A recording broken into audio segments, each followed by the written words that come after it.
अस्सलामुअलैकुम फ्रेंड्स, आज हम एक ऐसी रेसिपी बना रहे हैं जो हर मीठे से अच्छी है। अगर आप इसे ट्राई करोगे तो आपको बहुत अच्छी लगेगी। फ्रेंड्स, तो मेरी वीडियो को आखिर तक देखना। देखते हैं ये मेरी मम्मा कैसे बनाती हैं। हमें इसे बनाने के लिए क्या क्या चाहिए। हम 1 कप चावल अच्छे से धो के भिगो के रख देंगे। इसे आधा 1 घंटे तक भिगो के रखना है। 1 कप चीनी, 1 कप गिरी, 1 कप बादाम को हम पीस लेंगे।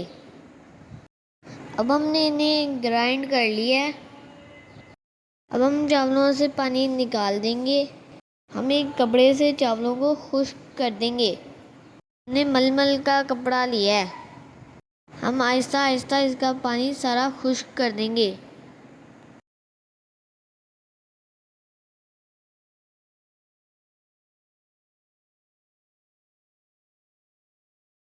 ये देखिए फ्रेंड्स, हमारे चावल अच्छे से खुश्क हो गए हैं। हम एक मिट्टी की दोरी में चावलों को पीस लेंगे। ये बहुत आसानी से पीस जाते हैं, इतना ज़्यादा टाइम नहीं लगता, ये जल्दी से तैयार हो जाते हैं। देखिए ये तैयार हो गए हैं। अब हम इसके अंदर पीसी हुई चीनी डालेंगे। अब हम इसके अंदर पीसी हुई गिरी और बादाम डाल देंगे। हमने इसे 2 मिनट के लिए और पीसना है। फ्रेंड, जब ये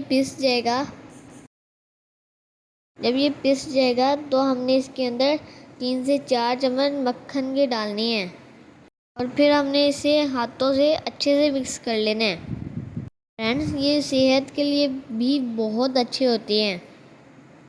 अब हम इसके छोटे छोटे लड्डू बना लेंगे। तब तक आप मेरा चैनल जल्दी से सब्सक्राइब कर दो और मेरी वीडियो को लाइक करना, अपने फ्रेंड्स के साथ ज़रूर शेयर करना। ऐसी और देसी रेसिपीज़ के लिए मेरे चैनल को ज़रूर सब्सक्राइब करना। जब लड्डू बन जाएंगे तो हम इसके ऊपर चांदी के वर्क लगा देंगे। ये हमारे लड्डू बिल्कुल तैयार हो गए हैं। ओके फ्रेंड्स, अल्लाह हाफिज़।